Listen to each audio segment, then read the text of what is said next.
Star Fox 64 is often praised as the pinnacle of the series. I too give it that prestigious acclaim.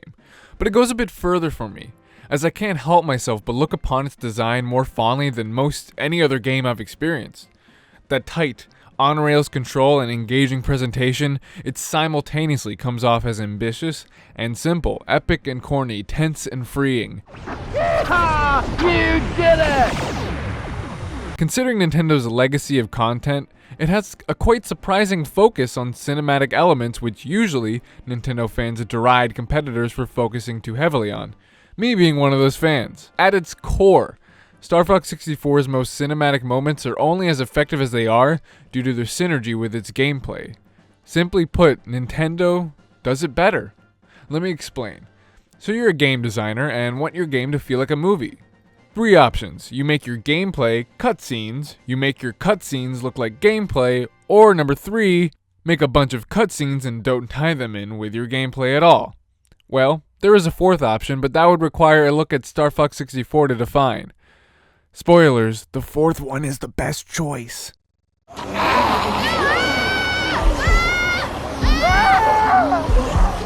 Speaking of choice seems to be the only way a developer like Telltale can make their games using option 1. That is their major player input, selecting one of 2 dialogue boxes that pushes the narrative forward. Choice is interesting. It can make the player's experience with the narrative unique. The way Telltale games have you choose is not interesting from a game mechanic perspective though. Star Fox 64 also has choice. The choices you make in this game are done through gameplay. How you choose to complete a level, how well you perform, these things act as your decision. Not only are they directly tied to gameplay, but directly affect the narrative moving forward. The concept is basic. You pilot an R-Wing that is being guided through a level. These levels have set enemy and obstacle placement that require specific action from the player to progress.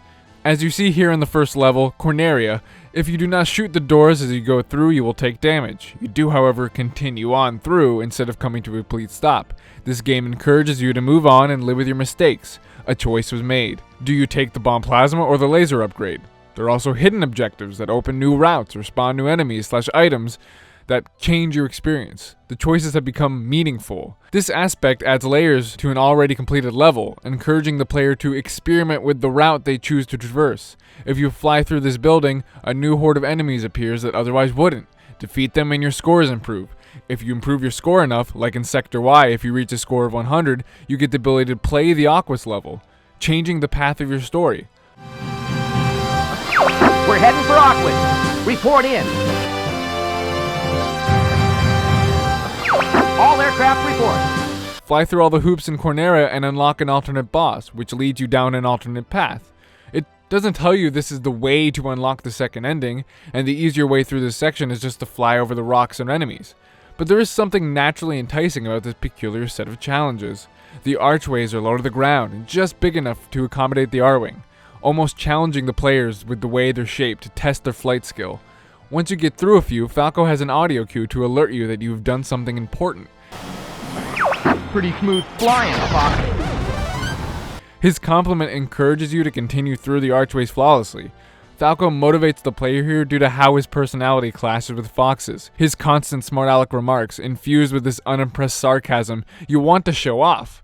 Falco, the ace pilot, telling you pretty smooth flying, Fox, is a great way to use the characterization this game gives your squad as a way to alert you to its more well-hidden secrets. Implementing voice acting is a way to motivate the player to perform at a higher level and explore each level more thoroughly. The secret exit in the asteroid field is approached in a similar way. Once you hit the first few rings in a row, which rings also being a naturally enticing thing to fly through, Peppy is utilized this time to encourage the player to perfect this run. Never give up! Trust your instincts! This time, the motivation comes from the player wanting to do Peppy proud and show their resolve, which is based off how Peppy's character is detailed and works off of Fox. There's no specific thing spelling out what is required to access the alternate paths in those levels, but the game does a great job in inspiring the player to explore the options presented and experiment with route combinations. If you fail these objectives, no worries, you just now get a different game.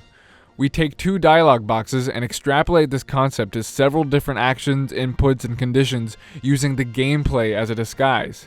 Well, cool, because I successfully shot down all the searchlights in Zonus, now I get to experience a different level, and because I helped Kat during that same level, she comes to assist.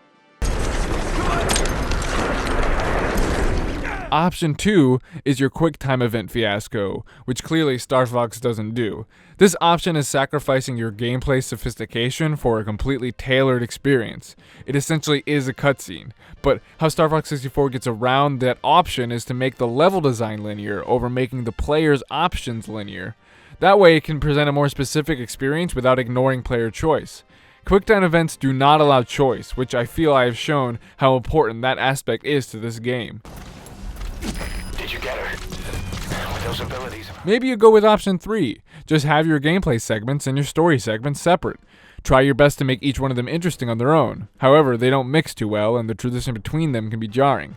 You keep player choice, but it never actually matters and interacts with the narrative. You have games like The Last of Us, Tomb Raider, Metal Gear Solid 5. Most of all modern games that attempt to be cinematic experiences use option 3. You have terms like Ludonarrative Dissonance thrown around, and some of that tossing about is accurate. Look at Jimquisition's video on the subject, but really, no matter the example, there is a level of abstraction to the game's segments that disconnects the player from the movie's segments.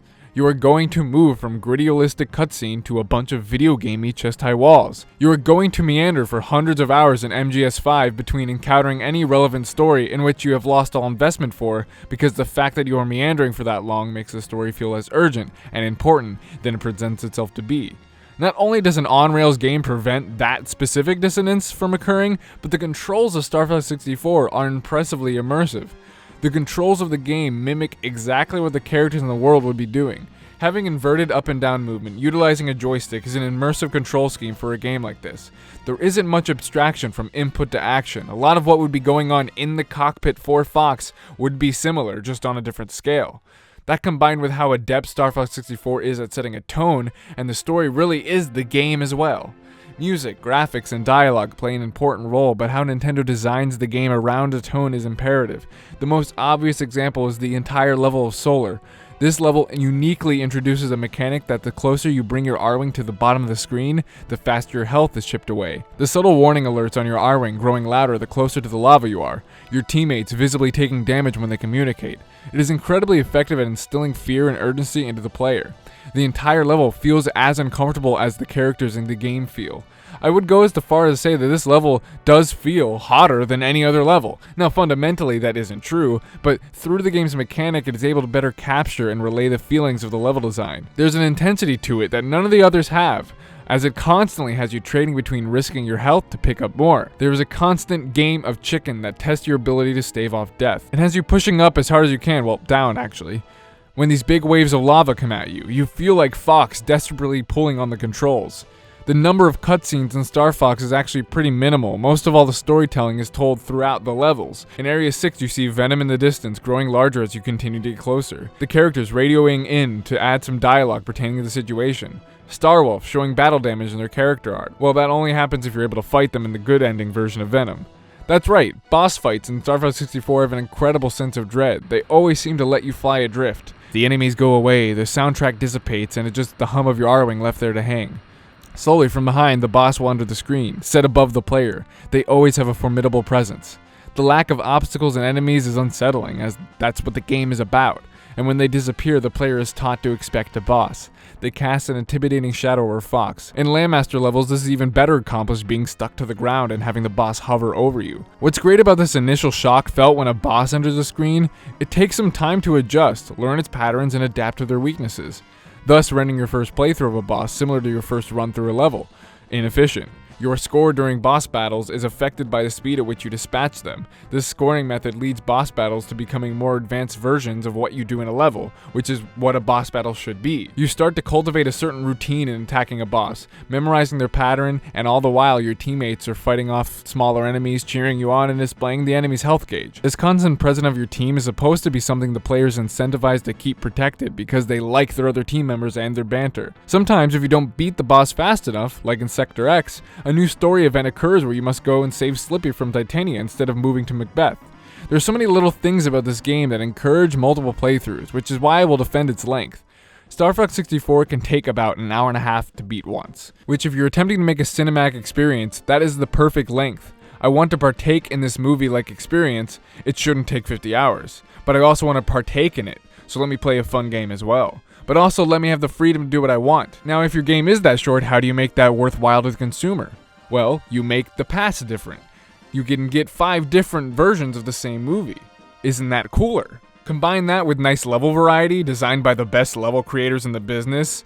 This allows this design philosophy, focusing on cinematic elements, to shine. You get this variation not only through the pure aesthetic elements, but also through the gameplay. That is the major difference. Every level feels incredibly distinct, but with those continuity touches, feels one part of a bigger whole. And all those points you've been accruing, that will equate to your paycheck at the end of the game. What a nice touch. This Star Fox 64 method is by far what I would prefer more games to utilize in different genres. We all applauded Undertale for its revolutionary narrative techniques. However, it seems Star Fox 64 did it first. The only major difference being Undertale also tracks game restarts as well as specific in-game performance. The choices you make in Undertale, whether you kill everyone, save everyone, or a mix of the two, affect the narrative moving forward. Like Star Fox 64, your choices are directly tied to gameplay. Perhaps the coolest moment of cinematic synergy is the hard mode version of Andros. Only in this version does he then try to take you with him by destroying his own base. Out of nowhere, Fox's supposedly dead father appears and you then have to follow him through the maze to get out safely. Is it a ghost, a vision, is he actually alive? All these thoughts run through your head as you're frantically trying to keep him in your line of sight as you outrun the explosion. It's such a great way to reward the player for playing the game once more, as most likely you settle for the easier route your first time through. Which is why I wished in future installments of this franchise they would build upon this perfect formula. Everything I've detailed thus far may seem small, but it becomes apparent what a difference they make when you compare it to an experience that's stylistically similar, yet lacks most of these elements. Star Fox Zero doesn't have anything like this. The continuity bits happen way less often, and doing different paths has less of a consequence on your narrative experience. The levels aren't as varied, there are too many repeated or just plain boring ones. It does have some of the charm, but lacks the depth. Nintendo loses focus on immersive gameplay and implements the cinematic camera that makes control less functional at the expense of a cooler look. Instead of needing to find a new way to innovate in control, all Nintendo should focus on in a gameplay sense is to make it even more immersive. They introduced this unique sound feature that simulated the experience of receiving audio from your teammates in the R-Wing, using the gamepad speakers. That was great. Honestly, Zero makes all-range mode a better experience over the 64 version. The use of the free aiming makes these encounters not just a bunch of turn around to get one shot in, then somersaulting and repeat. Other than simple tweaks, the innovation should come from new and unique ways for the player to affect the narrative through gameplay. New exciting goals and challenges within levels like they do with the searchlights in Zonus. Also, improving the writing in general would do wonders in improving a game, as it would give you a more interesting narrative to play with, as 64 is a pretty basic one. But Zero makes the story even simpler, with even less inventive choices for the player. The gameplay is the least of its problems. There are a couple of great levels, but they are too few and far between with very little reason to even go back and play them again. Star Fox Assault's narrative is stronger than 64, but there's no incentive to replay due to the lack of choice it gives the player. It completely gets rid of the alternate path system entirely, and there's so much wrong with the land segments it makes the game such a chore. I think this is why fans still urge for a true success for the Star Fox 64. Nothing has built upon its foundational design with a new story yet. Assault is way too different from a gameplay perspective and narrative structure, while Zero is a cheap, rushed reimagining of 64 just done worse in almost every way. Unfortunately, Nintendo seems to need some weird excuse to make new entries in their lower tier franchises. Well, I got one for them. HD Rumble. Star Fox 64 introduced Rumble to the world, and gaming has never been the same. Having this game be the first to implement this feature was no accident. Nintendo knew how important immersion was to the Star Fox specifically. How about in the next Star Fox, the new innovative feature this time could be a showcasing of what HD Rumble can really do, which would be a feature that wouldn't fundamentally change how the game is designed like using the gamepad in Zero. It's all in service of this fully cinematic experience that melds with the gameplay, and a Star Fox on Switch with these priorities of design in place could be the boost this franchise needs to get through. Nintendo seemed to have figured out how to do cinematic storytelling in video games the right way with Star Fox 64. It baffles me how they have yet to capitalize on this achievement moving forward, but they did still make the all-time classic that is Star Fox 64, so I guess I should be thankful. Thanks for watching my deep dive on Star Fox 64. It is one of my, if not my favorite video game ever made, so if you liked more of this video game content, be sure to share the video around, subscribe to my channel, and like the video hopefully too. You can follow me on Twitter at SecondLookGames. I thank you all for watching once again. I will see you next time.